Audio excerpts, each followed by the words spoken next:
The folios of the Voynich Manuscript swirled around me in a dizzying vortex, ancient pages whipping through the air like a cyclone of forbidden knowledge. The razor-sharp edges of the parchment sliced at my clothes and skin, but I barely felt the sting. I was falling, plummeting through an impossible space where time and meaning had come unmoored. Suddenly, the pages dissolved into a swarm of glyphs and illustrations, dancing around me like the fevered hallucinations of an alchemist's dream. But then, like iron filings caught in a magnetic field, they began to align themselves into a cohesive structure, rearranging into a labyrinthine tessellation that seemed to defy the laws of physics. At the heart of this kaleidoscopic construct, a great circular dial gleamed like a menacing eye, its surface etched with concentric circles of symbols that made my mind ache to behold.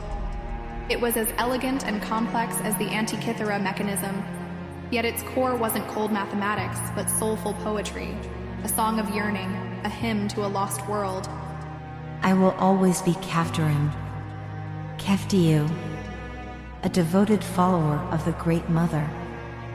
The voice seemed to come from everywhere and nowhere at once, a woman's voice rich with longing and sorrow. We immigrated for freedom. Surrounded, we took refuge. Lamented those who died, bereft of our distinguished lineage. The voice wrapped around me like a lover's embrace, and I felt my consciousness slipping free of its moorings. The boundaries between self and other, present and past, began to blur and run like watercolors. The tessellated Voynich structure melted away, and I found myself enveloped by impossible beauty and strangeness. The nine-realm rosette bloomed around me in psychedelic splendor. Cosmological and biological motifs blended together, palace domes and alien Venus flytraps, a hallucinogenic hybrid of art and nature. My gaze fell upon the clock face beside me, its hands spinning hypnotically. And one of the realms began to expand, the dial's motion seeming to wind back the skein of time itself. The realm grew to engulf me entirely, and I found myself standing on a vast, circular island, cut through with canals that glittered beneath a sky of impossible constellations. I blinked, and suddenly I was standing at the heart of the realm, atop a majestic volcanic peak, its slopes lush with wildflowers and fragrant herbs. I breathed in the sweet, salty air, and felt the thrum of life all around me, the earth and sea existing in perfect, symbiotic balance. Colors I had never seen before bled across the sky in psychedelic streaks, and the swirl of sea and land beneath my feet pulsed with a viridian heartbeat. From above, the gaze of the cosmos bore into my skin like 1,000 needle-fine eyes. A flicker of movement drew my eye to the horizon, where the great bull ascended into the sky, as if born from the sea. His alabaster hide shimmered with primal vitality, and the curve of his horns was an elegant weapon, poised to strike at the heart of any who would threaten the sacred balance. There was a wisdom and confidence in its bearing, a profound self-assurance that spoke of a maleness untainted by fear or greed or the insecurities of lesser beings. Beside the bull stood the Great Mother, her bare skin adorned with living serpents and blooming vines. In one hand she held a ripe pomegranate that glistened like a clutch of garnets, in the other a cluster of poppy seed capsules, the gifts of the changing seasons of life and death, wakefulness and dream. Together in partnership, the goddess and the bull presided over a world of staggering abundance and harmony. Around me, the fertile landscape burst with the bounty of their sacred union. Meadows, orchards, and gardens tended by a people who knew how to live in sustained symbiosis with nature. In the bustling streets of the harbor town, bare-breasted worshippers gathered to witness the sacred games of bull leaping. Lithe figures, men and women, natives and outlanders, vaulted over the great beast's horns in a whirling dance of courage and skill, the beating of drums and the pulse of the earth intertwined in joyous syncopation. Heavenly images washed over me, priestesses preparing sacred herbs in sunlit courtyards, artisans crafting labries axes and vibrant frescoes, children playing along the shore without fear. It was a world of startling peace and beauty, where the highest technology was the sundial, tracking the seasons using the motion of the stars. a time where technology existed in balance with nature, nurturing rather than extracting its vital source. But even as I lost myself in the ecstasy of this timeless moment, I felt a shadow fall across the sun. In a heartbeat, 2 millennia had passed, and on the first day of spring, a new beast rose over the horizon. The wild goat of violence, domination, and greed slaughtered the man-bull in the labyrinthine corridors of his peaceful home. Horrified, the great Mother Earth convulsed beneath my feet, and the distant peak of the holy mountain began to glow with the fires of an apocalypse. Through eyes that were not my own, I watched the sky turn to poison, and the sea rise up in walls of boiling death. The great eruption of Thera had begun, and the heavenly world was ending in a cataclysm of smoke and magma. I clung to the spirit of an old scribe as she raced through the doomed streets of her city, her arms laden with the sacred scrolls that held the wisdom of the ages. Hot ash stung my eyes and coated my lungs, but still she ran, seeking the hidden caves of Mount Ida where the knowledge might sleep in safety, until the world was ready to receive it once more. As the vision shifted, I felt the weight of 5 centuries pressing down upon me like the folds of a burial shroud.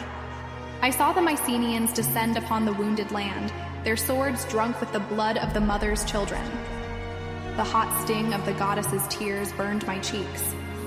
Her rage and grief shook the earth, bringing drought, famine, and quakes that would last for centuries. Through it all, I clung to the spirit of a young soul whose memories I now shared, a woman who would become one of the last refugees to flee the Isle of Crete, famine-stricken and violent.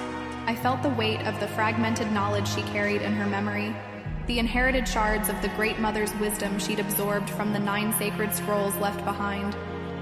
Her grief was a visceral force, rising in my gorge like bile as she was forced to adapt to life in the unfamiliar foreign land. Though the language and customs were strange to her, she clung fiercely to her identity as a daughter of the goddess, practicing her sacred arts in secret. Night after night, guided by the ancient techniques of the art of memory, she wove the fragmented threads of ancestral wisdom into a new form, a codex blending imagery with a disguised script of her own invention.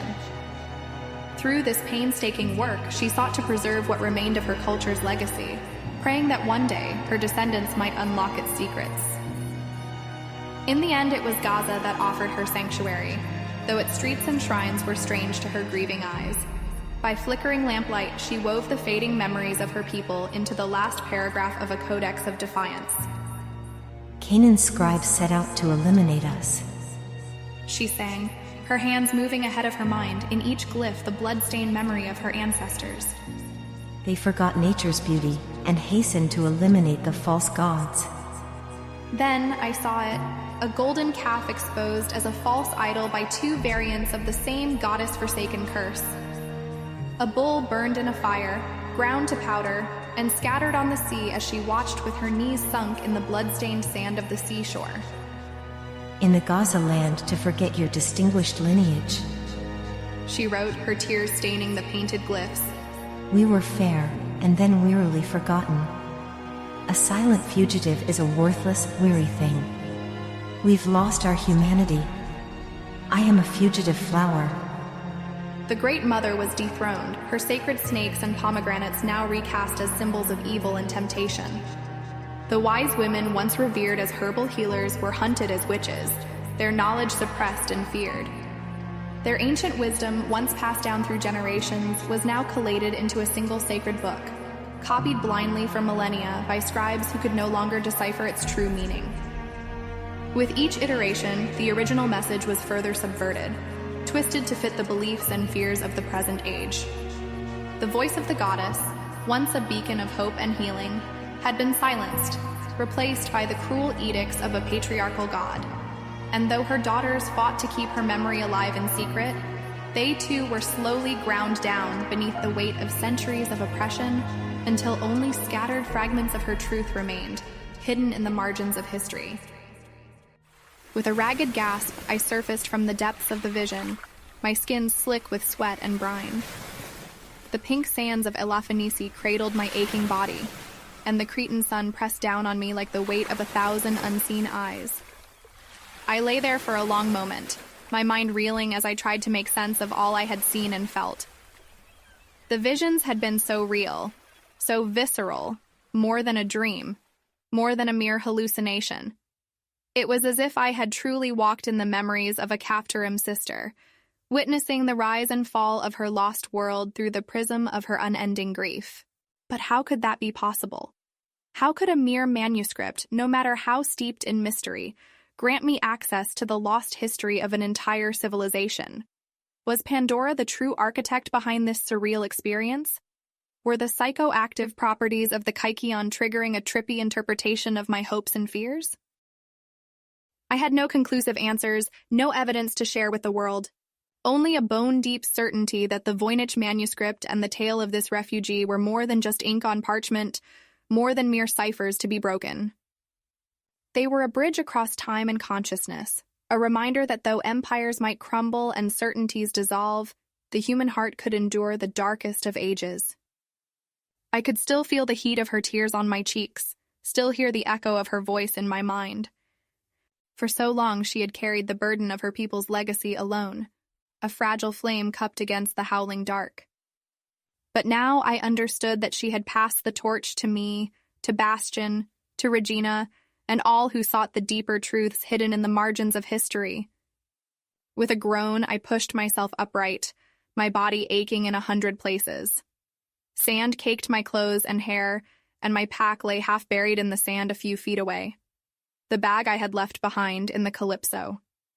Wincing, I crawled over to retrieve it, fishing out my laptop from its depths. A small folded piece of paper fluttered out from between the bag's zippers. Curious, I reached for it, my fingers trembling slightly as I unfolded the note. Dearest Amalia, I wish I could be there to welcome you back, to share in the awe and wonder of this moment.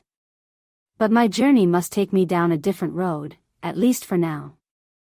I have no doubt that our paths will cross again someday. Until then, please share the legacy of countless generations of women who have fought to preserve the sacred knowledge. Until we meet again. E.H. Carefully folding the note, I slipped it back into my pack and opened my laptop.